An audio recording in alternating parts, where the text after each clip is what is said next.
right, so I have um, soldered up partial boards. I don't have the things to finish it off, so some more pieces coming. I've read schematics. I built some breadboards. This is another thing. This is going to be an experiment. And I thought, since I'm still total noob, but I have figured out, huh, I thought there were some punk kids. Anyways, and since I've figured out kind of how to read a schematic, I thought going from total noob to noob 1.0, I made sense to explain how I managed that. This is a schematic for a fuzz face. This is not what I'm doing here, but this will work. And I think it works out well if you can look at a schematic that is pretty simple. Fuzz faces are very simple. And then start to read and learn what capacitors are, what the ground is. I already knew that. Resistors, transistors, potentiometers, and then build these things out on a breadboard.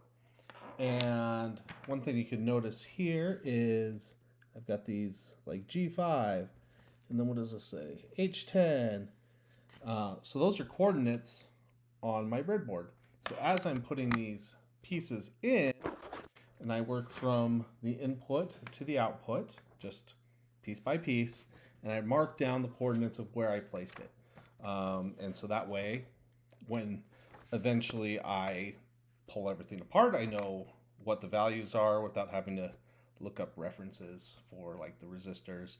I can just put all the parts where they go and wrap that up, and that has been really helpful. Doing that and building it out and plugging in a guitar and testing it, even though I don't know how to play, run like one or two chords through it, and gives a decent idea of what's going on. And it has been very helpful for me to do that, to learn how a schematic works, how to read it, and to learn different things like, look, the fuzz face right here is the fuzz control. So this is the main thing that determines how, crazy and fuzzy the fuzz face is. And most people, they turn it all the way up. All the way up is 1K resistance. So,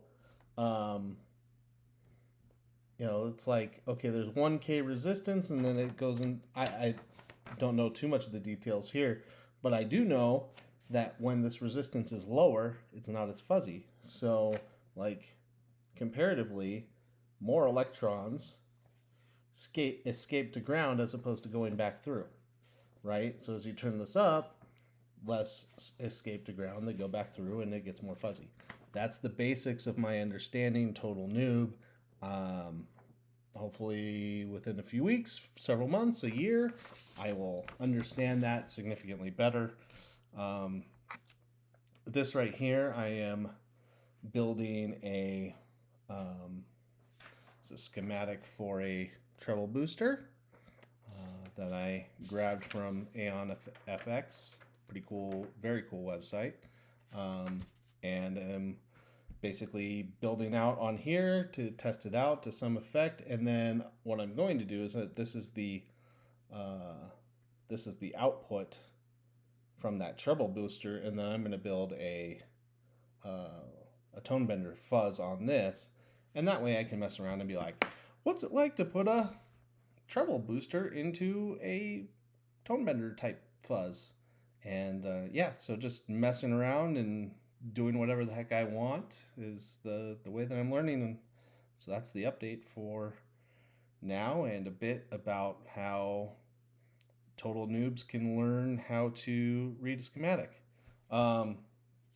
This treble booster has a power filtration and a diode. So,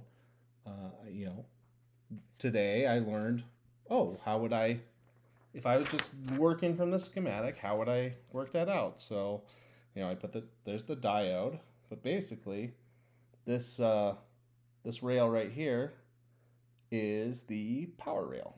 And there's two things that get that filtered power in the treble booster. So that's that. Anyways, have a good day.